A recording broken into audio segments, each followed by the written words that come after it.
Bienvenue dans ce nouveau quiz Eduxiel.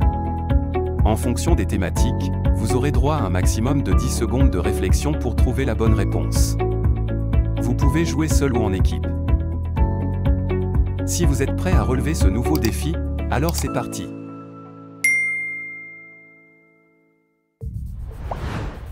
Dans ce quiz, tu devras identifier 35 femmes célèbres. Tu auras 10 secondes de réflexion pour identifier chacune de ces femmes, à l'aide d'un ou de plusieurs indices. Sais-tu qui est cette femme? Eh oui, c'est bien Michelle Obama. Mais avant cela, n'oublie surtout pas de t'abonner à notre chaîne. Cette gymnaste fut la première à obtenir la note parfaite de 10 aux Jeux Olympiques.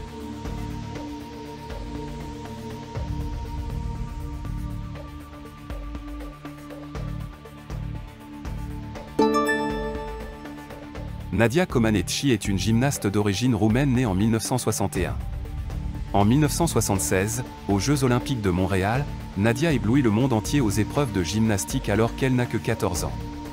Elle obtient cette fois la note parfaite de 10, un exploit jusqu'alors jamais réalisé aux Jeux Olympiques. De retour dans sa Roumanie natale avec 3 médailles d'or, une d'argent et une de bronze, Nadia Comaneci reçoit un accueil triomphal. Selon le journaliste Raymond Saint-Pierre, même le fils du dictateur roumain Nicolae Ceausescu avait tenté de l'épouser, sans succès. Surveillée étroitement par la police secrète roumaine, Nadia échoue dans plusieurs tentatives de passer à l'ouest. Le 28 novembre 1989, Nadia parvient finalement à quitter clandestinement la Roumanie pour vivre son rêve de liberté aux États-Unis. Quelle est la nationalité de l'actrice Gal Gadot?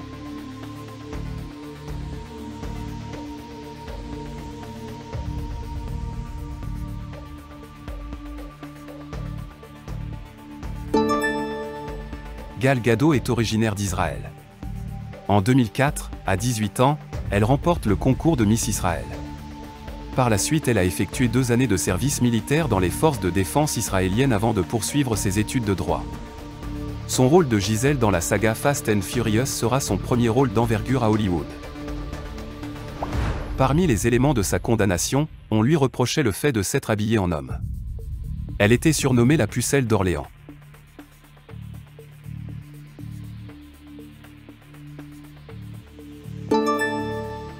Véritable bête noire des Anglais, Jeanne d'Arc était aussi surnommée la pucelle d'Orléans. Le 18 juin 1429, en pleine guerre des 100 ans, elle mène les troupes françaises à la victoire face à une armée anglaise venue de Paris. Le choc a lieu à Patay, au nord-ouest d'Orléans. Plus tard, elle sera accusée de sorcellerie. Au cours de son procès en 1431, les juges ne sont pas parvenus à prouver que la jeune femme usait de sorcellerie. Elle sera finalement condamnée pour 2 raisons. La première sera d'avoir affirmé entendre des voix qui la guidaient dans ses batailles. Et la deuxième sera le fait d'avoir porté des habits d'homme. Elle est la seule femme à avoir reçu 2 prix Nobel. L'un en physique et l'autre en chimie.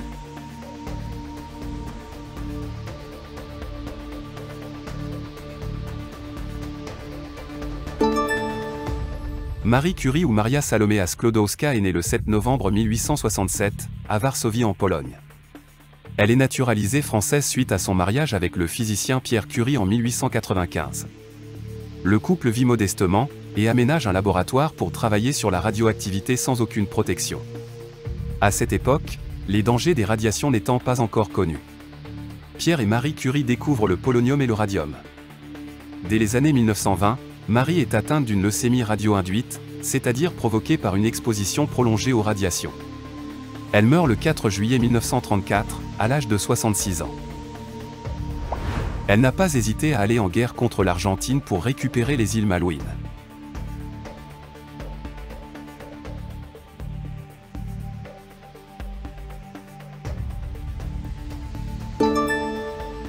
Margaret Thatcher est la première femme à accéder au poste de Premier ministre du Royaume-Uni. Elle restera Premier ministre de 1979 à 1990.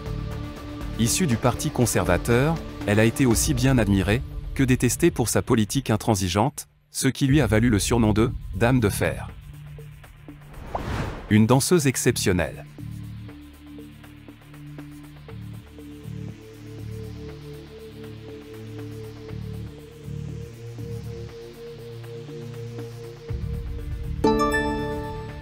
Fauvoto est une danseuse, chorégraphe, actrice et animatrice de télévision française. Elle remporte la saison 3 de Danse avec les stars aux côtés du chanteur Emmanuel Moire. Elle est élue députée des Yvelines lors des élections législatives de 2017.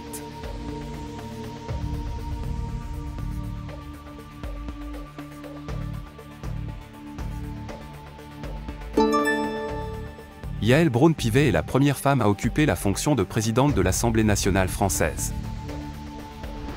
Norma Jean Mortenson était son nom.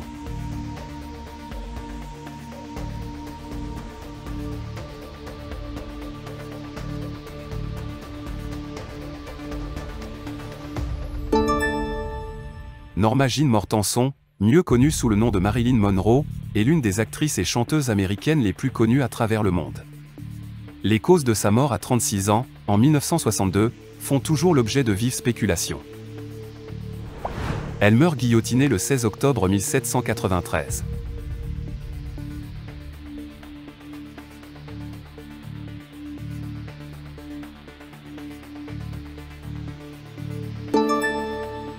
Marie-Antoinette était l'épouse du roi Louis XVI en 1770. Elle s'est mariée à l'âge de 14 ans, dans le cadre d'une alliance diplomatique entre la France et l'Autriche. Elle était connue pour son style de vie et ses dépenses extravagantes. Pendant la Révolution française, elle est vilipendée par les révolutionnaires, qui la considèrent comme un symbole des excès de l'aristocratie et de la monarchie corrompue. Elle est accusée de trahison en 1793, reconnue coupable, et exécutée par guillotine le 16 octobre 1793. Elle a présenté le journal télévisé pendant 24 ans.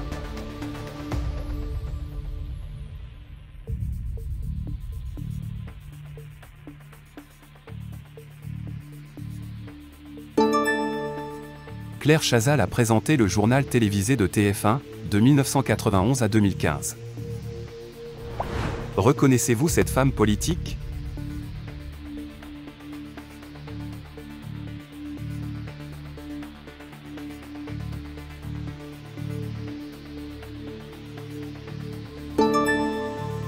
Édith Cresson est nommée par le président François Mitterrand Première ministre en 1991, devenant la première femme chef de gouvernement en France. Rapidement devenue très impopulaire, elle démissionne moins d'un an après sa nomination. Elle est victime d'un attentat, et atteinte par une balle à la tête.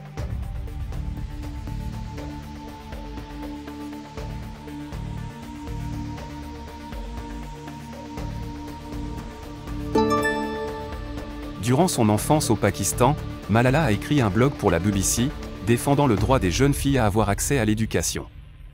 Le 9 octobre 2012, les talibans tentent de l'assassiner. Son bus est mitraillé et elle est atteinte d'une balle dans la tête. Elle est transférée au Royaume-Uni le 15 octobre pour y être soignée. Cette attaque conduit à la médiatisation internationale de Malala Yousafzai. En 2014, âgée de 17 ans, elle obtient le prix Nobel de la paix, ce qui fait d'elle la plus jeune lauréate de tous les temps. Elle s'opposera farouchement à la visite d'État du colonel Kadhafi en France en 2007.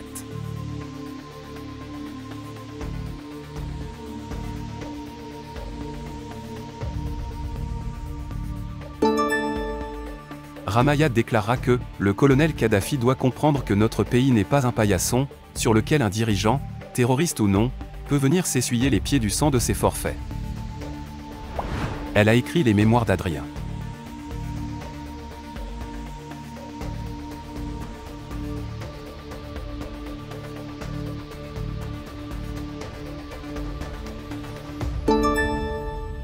Marguerite Yourcenar est également la première femme à faire son entrée à l'Académie française, en 1980. Son credo, sauver notre planète pour les générations futures.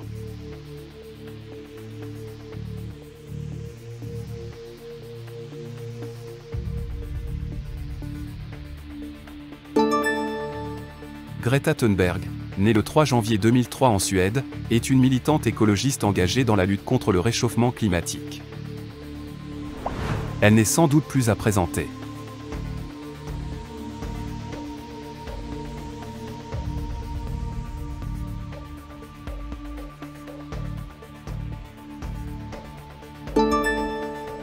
Céline Dion est née le 30 mars 1968, à Charlemagne au Québec. Elle est la 14e enfant de Thérèse Tanguay et Adhémar Dion. Elle est issue d'une famille de griots et est née à Bamako au Mali le 10 mai 1995.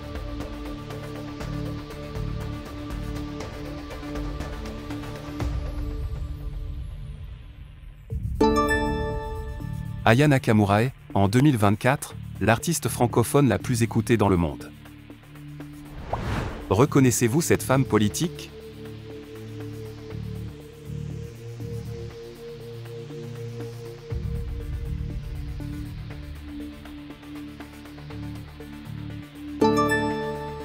En 1988, Benazir Bhutto devient Premier ministre du Pakistan. Elle est la première femme élue démocratiquement à la tête d'un pays musulman. Elle meurt à 54 ans, assassinée le 27 décembre 2007 par un jeune homme de 15 ans, dans la ville de Rawalpindi. Cette chanson sortie en 1987 est son premier tube et connaîtra un succès mondial.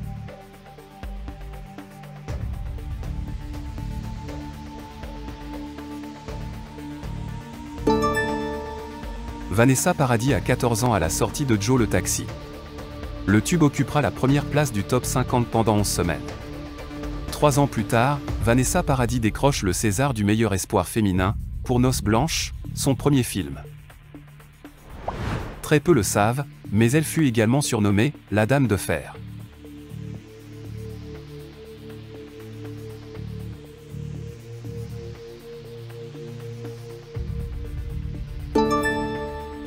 Golda Meir fut la première femme et reste la seule à avoir dirigé le gouvernement israélien.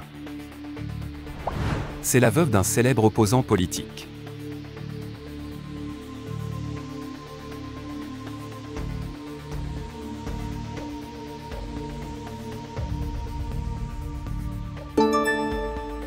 Yulia Navalnaya est la veuve d'Alexeï Navalny. Charismatique militant anticorruption et opposant numéro 1 de Vladimir Poutine. Alexeï Navalny est mort le vendredi 16 février 2024 à 47 ans, dans une prison russe. Ses compatriotes la surnomment Mouti. Ce qui veut dire « mère » dans sa langue.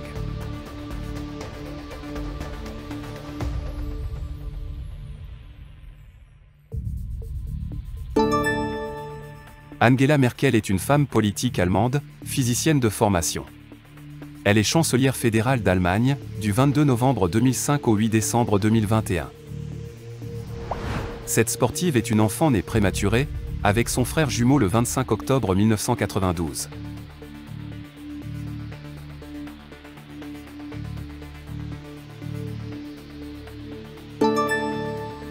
La judoka Clarisse Agbenienou est décrite par sa mère comme une battante depuis la naissance. Après 4 semaines passées dans une couveuse, elle subit une intervention chirurgicale à cause d'un rein mal formé. À la suite de cette intervention, elle plonge dans le coma pendant une semaine. Elle se réveille finalement, et pendant plusieurs mois suivra des soins quotidiens et bénéficiera d'une surveillance renforcée. Qui est cette actrice ?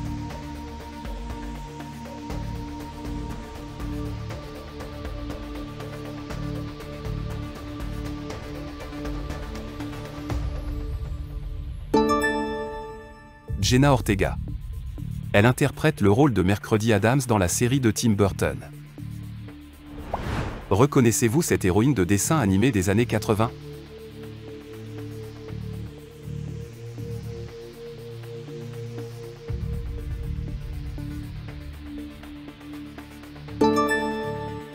C'est bien Candy.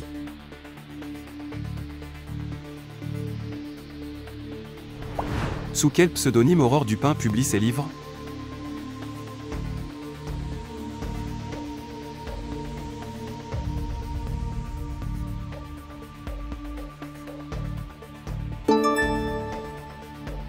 Aurore Dupin choisit le pseudonyme de George Sand, dans le but de semer le trouble quant à son identité, pour augmenter ses chances d'être publiée, dans un univers littéraire dominé par les hommes. Elle choisit d'adopter le prénom Georges, et y ajoute Sand, diminutif de Sandeau, nom de son amant Jules Sandeau. Elle a interprété le rôle de Lara Croft au cinéma.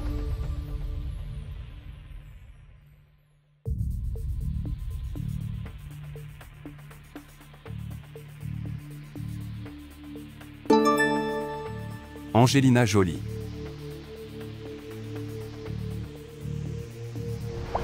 Dans l'Amérique ségrégationniste, elle refuse de se lever pour laisser sa place dans le bus à un passager blanc.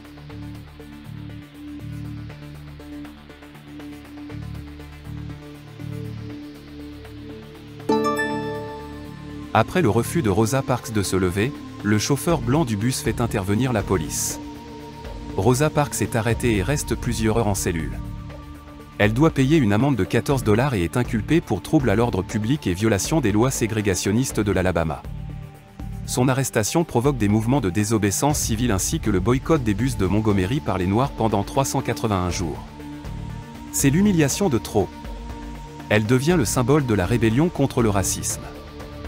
Sous la pression des militants des droits civiques, la Cour suprême des États-Unis annule la ségrégation dans les bus de l'Alabama le 13 novembre 1956. Rosa Parks entre dans l'histoire comme « la femme qui a dit non ». Reconnaissez-vous cette James Bond girl ?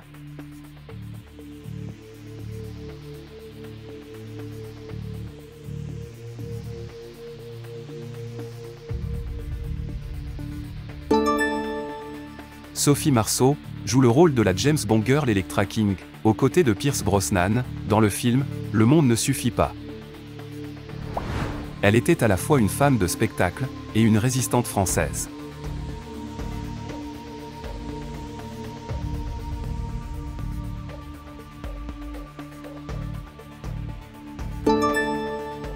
Joséphine Baker a travaillé pour la résistance française pendant la Seconde Guerre mondiale.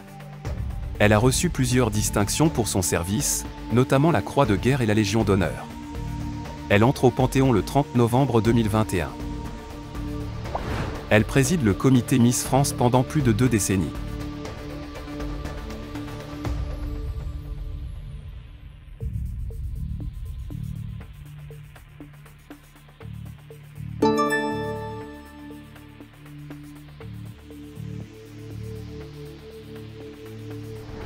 Reconnaissez-vous cette Miss ?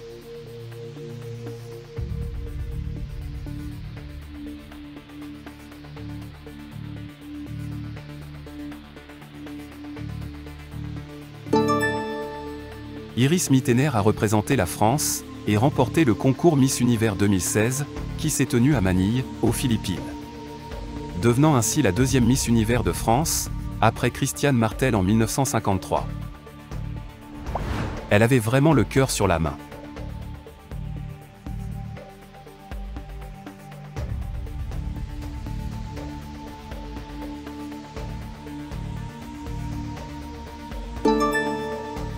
Religieuse catholique de nationalité indienne, Mère Teresa est née en 1910 dans l'actuelle Macédoine. Elle est connue grâce à ses actions caritatives et la fondation de sa congrégation en 1950. Mère Teresa a consacré la majeure partie de sa vie aux pauvres et aux malades dans le monde entier. Elle a été béatifiée en 2003 par le pape Jean-Paul II. Qui est cette chanteuse française ?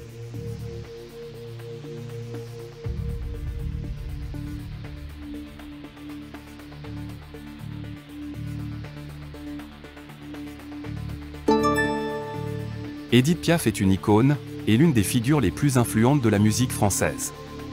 Elle est née le 19 décembre 1915 à Paris, en France, et a grandi dans une extrême pauvreté. La musique d'Édith Piaf se caractérise par sa voix puissante, et son débit émotionnel, et elle est surtout connue pour ses ballades mélancoliques sur les difficultés de la vie, l'amour, la perte d'un être cher.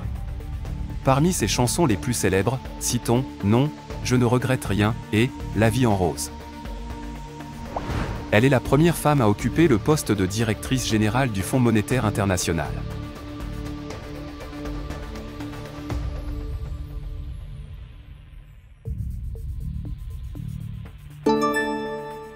Christine Lagarde. Ce quiz est terminé. Si tu as aimé, partage-le avec tes amis et n'oublie pas de t'abonner. Choisis ta prochaine vidéo parmi ces 2 vidéos et à bientôt.